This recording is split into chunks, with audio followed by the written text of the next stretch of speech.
আসসালামু আলাইকুম রহমতুল্লাহ। আজকে আলোচনা করব ঋণ সম্পর্কে। যে ঋণ স্বয়ং আল্লাহ রব্বুল আলামিন চেয়েছেন।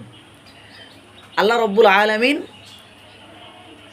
কুরআনুল কারীমের মধ্যে সেই সম্পর্কে বলেন, মান যাল্লাযী ইউকরিদুল্লাহ করদান হাসানান ফায়ুদাঈফাহু লাহু ওয়া লাহু আজরুন কারীম।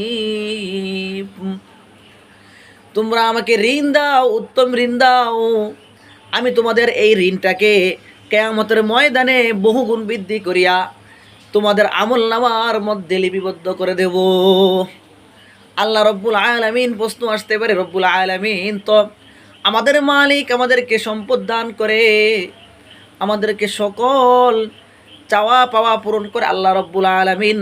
আল্লাহ তো কোনো ব্যক্তির মুখাপেক্ষী নন, তাহলে আল্লাহ রব্বুল আলামিন ঋণ চেয়েছেন, এই ঋণ কিভাবে দেব?